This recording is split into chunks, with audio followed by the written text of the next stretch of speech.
All right, let's jump right into this explainer. We're looking at a pretty massive mystery today. Why is it that some of the absolute smartest, most well-resourced people on the planet end up completely wrecking their lives?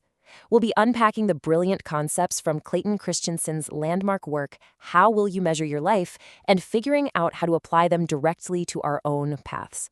So, let's start with what we can call the Harvard reunion paradox.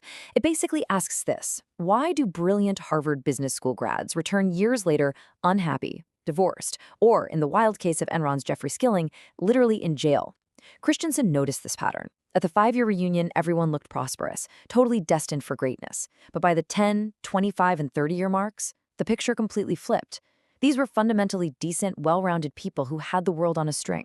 So, what exactly went wrong? It's honestly a tragedy. These highly successful folks were unknowingly executing strategies that just completely dismantled their personal lives. I mean, think about it. Literally no one walks across a graduation stage with a master's plan to get divorced, right? Much less to end up with a felony conviction. It wasn't some sudden midlife crisis. It was actually the result of fundamental, everyday miscalculations in how they navigated their lives. So, how do we avoid falling into that exact same trap? Well, the answer is actually fascinating. It lies in taking the exact same rigorous business theories used to analyze massive multinational corporations and using them to predict and guide your own personal happiness. The source material outlines how we can take these heavily tested theories, the ones that predict if a multi-billion-dollar company will boom or bust, and use them as a lens to examine our careers, our families, and our own integrity. Moving into our first major concept: how to think, not what. Think back to the early aviators for a second. They failed, right? And they failed because they just strapped on literal wings and feathers to copy birds. That's just correlation.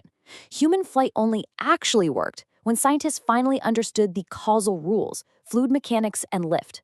But here's the crazy part. We make this exact same mistake when we look for life advice. We look at highly successful people and try to blindly copy their wings and feathers instead of digging down into the actual causal rules of what generates true, lasting happiness. That brings us to our next big piece of the puzzle. What truly motivates us? Now, you might be thinking, hey, more money is definitely the answer to me hating my job. But actually, improving what we call hygiene factors will not make you love your job. It literally just stops you from hating it. Hygiene factors are the baseline stuff: compensation, job security, your title, your relationship with your boss. If these are bad, you'll be absolutely miserable. But, and this is a huge trap, so pay attention, if you instantly fix all of them, you won't magically love going to work. You'll just experience a total absence of dissatisfaction, which is not the same thing. To actually love what you do, you desperately need the second half of the equation: motivators. True motivation actually comes from the journey and the nature of the work itself. We're talking about things like genuinely challenging tasks, recognition, responsibility, and real personal growth. These are intrinsic.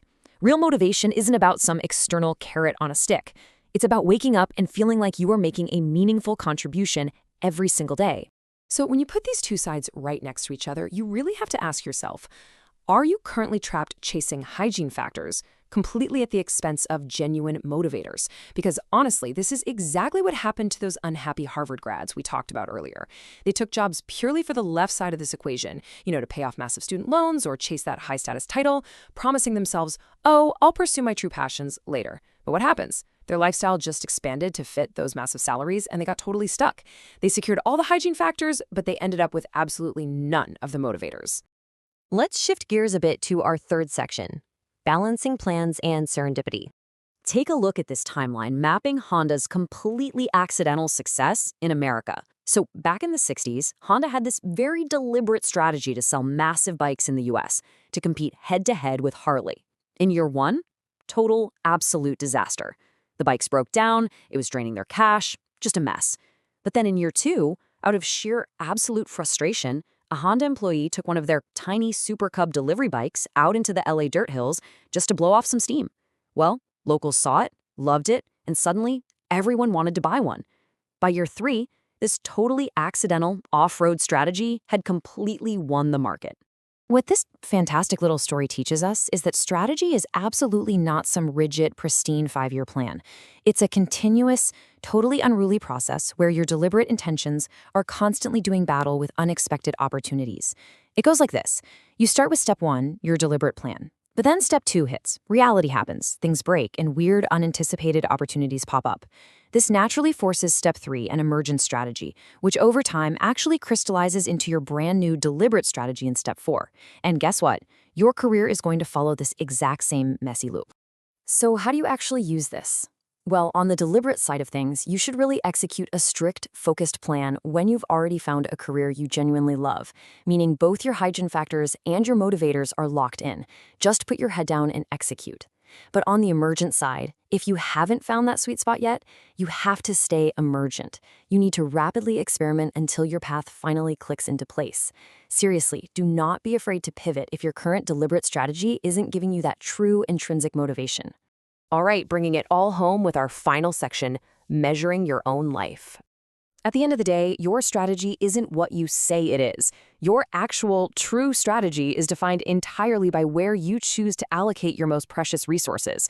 Look, you can tell everyone your family is your number one priority, but if you're constantly pouring all the sand in your hourglass into your job just because it offers that immediate external hit of dopamine and rewards, your scale is fundamentally tipped.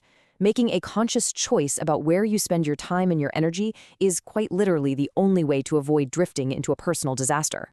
So, I want to leave you with this final, honestly pretty profound question. How will you measure your life? Are you going to keep following the siren song of money and pure prestige?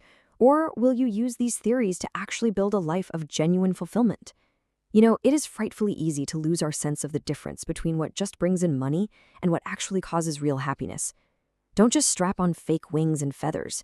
Figure out the actual causal rules of your own life and go build a strategy that you are going to be truly proud of.